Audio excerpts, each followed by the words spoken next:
అంటే రైతులందరూ చెప్తుండ్రు అరవింద్ గారికి గ్రామ గ్రామాన పాలాభిషేకాలు చేస్తుండ్రు. మోదీ గారికి, అరవింద్ గారికి, కిషన్ రెడ్డి గారికి గ్రామ గ్రామాన పాలాభిషేకాలు చేస్తుండ్రు. మరి నీకు ఒక పాలాభిషేకం లేదు, నీళ్ళాభిషేకం లేదు. నేను మాట్లాడించిన వాళ్ళు లేరు. నువ్వు మాట్లాడుతుంటే నవ్వుతున్నారు.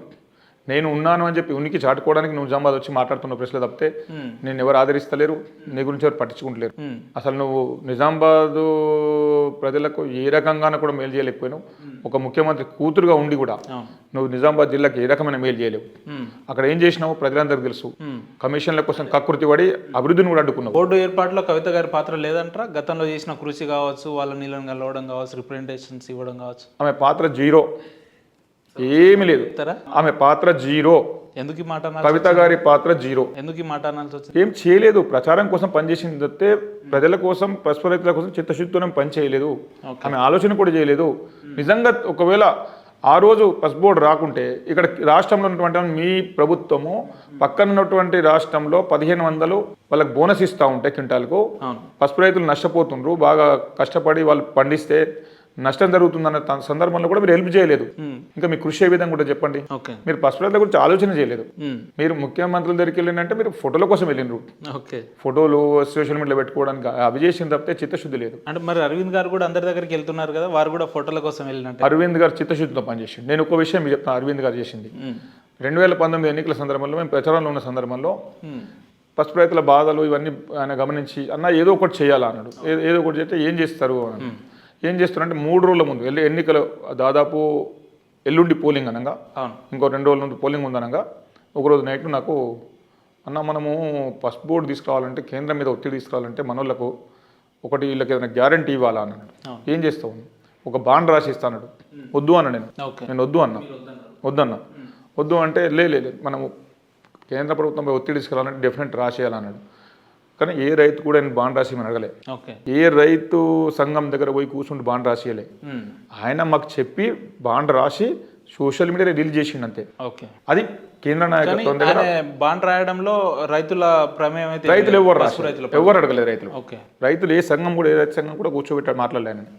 నువ్వు మాకు బాండ్ రాసి మనం ఎవరు అడగలే.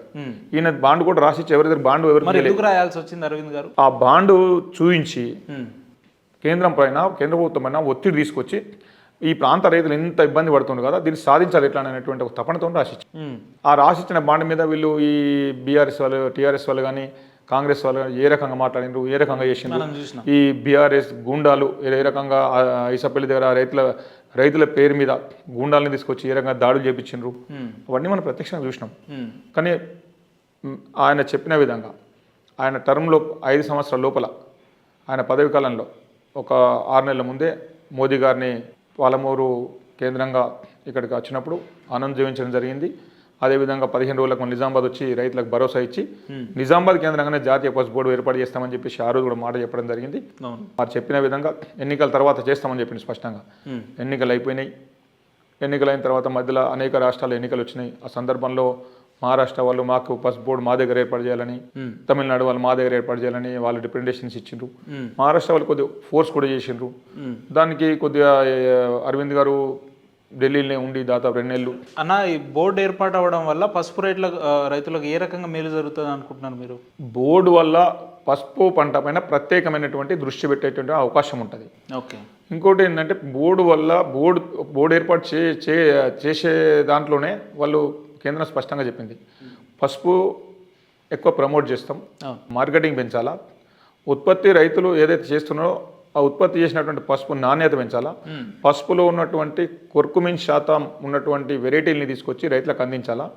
కొర్కుమిన్కు ప్రపంచంలో బాగా డిమాండ్ ఉంది. ఈ కొర్కుమిన్ ఉన్నటువంటి వెరైటీస్ని రైతులకు అందించి నాణ్యమైనటువంటి పంట పండించే విధంగా రైతులను మనం ఎడ్యుకేట్ చేయాలా, ట్రైనింగ్ క్లాసెస్ పెట్టాలా, రీసెర్చ్ సెంటర్లు పెట్టాలా. రీసెర్చ్ ద్వారా అనేకమైనటువంటి నూతన వంగడాలను తీసుకొచ్చి రైతులకు అందించే ప్రయత్నం చేయాలా. అందించిన తర్వాత రైతులు పండించినటువంటి పంటని ప్రపంచంలో ఏ రకంగా మార్కెటింగ్ చేయాలా, వాల్యూ యాడెడ్ టర్మోడిక్ ప్రోడక్ట్స్ని ఏ రకంగా ఉత్పత్తి చేయాలా, ఉత్పత్తి చేసి ఎట్లా మార్కెటింగ్ చేసి ఎట్లా ఈ పసుపుకు ప్రాధాన్యత కల్పించాలా, పసుపు రైతులకు ఏ విధంగా మేలు చేయాలా అనేది ఆలోచనతో బోర్డు ముందుకెళ్తుంది. రైతులను చైతన్యవంతం చేస్తుంది, మార్కెటింగ్ విషయంలో ఆలోచన చేస్తుంది. పసుపు బోర్డులో ఓన్లీ చైర్మన్తో పాటు రైతులు మాత్రమే ఉండరు. పసుపు బోర్డులో రైతులతో పాటు ట్రేడర్స్ ఉంటారు, ఓకే. సైంటిస్టులు ఉంటారు, ఐఏఎస్ ఆఫీసర్స్ ఉంటారు, ఎక్స్పోర్టర్స్ ఉంటారు. అందరు కలిపి సమిష్టి నిర్ణయంతో పసుపుకు ఒక మంచి అవకాశాన్ని కల్పించడం కోసం పసుపు దాదాపు $200 మిలియన్ ఎక్స్పోర్ట్ ఉంది మనకు దాదాపు. గత 2023-24 $200 మిలియన్ ఎక్స్పోర్ట్ అయింది. దాంట్లో కొంత నాణ్యత లోపం వల్ల కొంత రిటర్న్ కూడా వచ్చింది. దాన్ని ఇప్పుడు సరి చేయడం, ఇవన్నీ విషయాలు కూడా చర్చించి బోర్డులో ప్రతి విషయం కూడా చర్చించి నిర్ణయం తీసుకొని రైతులను ఎడ్యుకేట్ చేయడము, కుర్కుమిన్ శాతం ఎక్కువ ఉన్నటువంటి వెరైటీలని రైతులకు అందించడం, దాన్ని ప్రపంచంలో మార్కెటింగ్ చేయడం, ఈ రకమైనటువంటి విధానంతో బోర్డు ముందుకెళ్తుంది. రైతుల ప్రయోజనాల కోసం రైతులకు సంబంధించినటువంటి సబ్సిడీలు, ఏదైతే ఇన్పుట్స్ ఏదైనా చిన్న చిన్న ఇవాళ కావాల్సినటువంటి ఇప్పుడు నేను చెప్పినటువంటి టార్పాలిన్స్ కానీ, స్పైసెస్ బోర్డు ఇచ్చినటువంటి ఆ టార్పాలిన్స్ కానీ, అదేవిధంగా పాలిషర్స్ కానీ, బాయిలర్స్ కానీ, ప్లాట్ఫామ్స్ కానీ, ఇంకా ఏ రకమైనటువంటి రైతులకు ఉపయోగపడతాయో వాటి గురించి కూడా రైతులతో కూర్చొని మొదటి నుంచి నిజామాబాద్ అనగానే పసుపు రైతుల ఆధిక్యత ఉంటుంది అనేది మనం రాష్ట్రం అంతటా తెలిసిన విషయం. అయితే ఈ బోర్డు ఏర్పాటు చేయడం వల్ల భవిష్యత్తులో పసుపు రైతులు ఇబ్బంది పడకుండా ఉండే అవకాశాలు చాలా ఎక్కువ మోతాదులో ఉంటుందా అన్న? అంటే పసుపుకు సంబంధించి ఇప్పుడు రాత్రికి రాత్రి ఏమో జరిగిపోతా అనేటువంటి మనం ఎవరు చెప్పలేము, అది సాధ్యం కూడా కాదు. పసుపు రైతులు ఏదైతే అనేక సంవత్సరాలు పోరాటం చేసిండ్రో, రైతులు ఏ ఆకాంక్షతోనైతే పనిచేసిండ్రో దానికి అనుగుణంగా రైతుల ఆకాంక్ష మేరకు ప్రభుత్వం బోర్డు ఇవ్వడం జరిగింది. దాని కార్యాచరణ కూడా ఏ రకంగా ఉండాలనేది ప్రభుత్వం కొంత నిర్దేశించుకొని ముందుకెళ్తా ఉంది. కాబట్టి ఈ పసుపు రైతులు అంటే ఈ దేశంలో అనేక రాష్ట్రాల్లో పసుపు పండుతుంది. మన తెలంగాణ ఒకటే కాదు, తెలంగాణలో నిజామాబాదే కాదు, ఇంకా అన్ని చోట్ల కూడా పసుపు పండుతుంది. ఇప్పుడు హైయెస్ట్ పసుపు పండించేటటువంటి రాష్ట్రం ఏదంటే మహారాష్ట్ర. మహారాష్ట్ర తర్వాత తెలంగాణలో 20,000 పైచిలకు ఎకరాల్లో పసుపు పండుతుంది. మన తర్వాత తమిళనాడులో కూడా 25,000 పైచిలకు తమిళనాడు పడుతుంది. కర్ణాటకలో కూడా 25,000 పైచిలకు పండుతుంది. ఆంధ్రప్రదేశ్లో కూడా 25,000 పైచిలకు పండుతుంది. ఈ మధ్య ఒరిస్సాలో కూడా ఏరియా పెరుగుతూ ఉంది, అక్కడ కూడా 20,000 పైచిలకు ఏరియా అయింది. ఈ రకంగా ఛత్తీస్గఢ్లో కొద్ది పెరుగుతుంది. ఇదే కాకుండా ఈశాన్య భారతంలో మేఘాలయ, మణిపూర్, అరుణాచల్ ప్రదేశ్, అస్సాం, ఈ 4 రాష్ట్రాల్లో పండుతుంది. ఆ 4 రాష్ట్రాల్లో అక్కడ కూడా 25,000 పంట ఉంటుంది. ఈ మేఘాలయలో హైయెస్ట్ కుర్కుమిన్ శాతం 10.5, 9.5 కుర్కుమిన్ శాతం పంట పండుతుంది. ఆ రకంగా దేశంలో అనేక చోట్ల ఉన్నది. పసుపు బోర్డు వచ్చిందంటే నిజామాబాద్ రైతుల ఉద్యమం చేస్తూ వచ్చింది, కానీ దీని ద్వారా ప్రయోజనాలు దేశంలో పసుపు రైతులందరికీ కలుగుతాయి. కాబట్టి మనం దేశంలో ఉన్న అన్ని రాష్ట్రాలకు సందర్శిస్తాం, అక్కడ ఉన్నటువంటి పసుపు పరిశోధన కేంద్రాలను సందర్శిస్తాం. మన రైతులకు ఇంకా ఈ హైల్డ్ వెరైటీస్ తీసుకొచ్చి అందించడానికి ప్రయత్నం చేస్తాం. కుర్కుమిన్ శాతం ఎక్కువ ఉన్నటువంటి వెరైటీలను తీసుకురామని చెప్పి సైంటిస్టులకు సూచిస్తాం. అదేవిధంగా మార్కెటింగ్ విషయం కానీ, పసుపు నాణ్యత లేకపోవడం వల్ల కొన్ని దేశాలు రిజెక్ట్ చేస్తున్నాయి. కాబట్టి నాణ్యతను ఏ రకంగా పెంచాలా, పెస్టిసైడ్స్ అండ్ ఫెర్టిలైజర్స్ మోతాదు ఏ విధంగా తగ్గించాలా, ఇవన్నిటిని కూడా చైతన్యం చేసి ట్రైనింగ్ క్లాసెస్ కూడా పెట్టి ఎట్లా ముందుకు తీసుకుపోవాలని బోర్డు ఆలోచన చేస్తుంది. ఇంకా తోటి సమయం పడుతుంది. బోర్డు ఇప్పుడే ఏర్పడింది. నేను ఇంతకుముందు చెప్పాను మీకు, మనం కొత్త వ్యవసాయం చేసుకుంటే ఎట్లుంటుందో బోర్డు కూడా అంతే.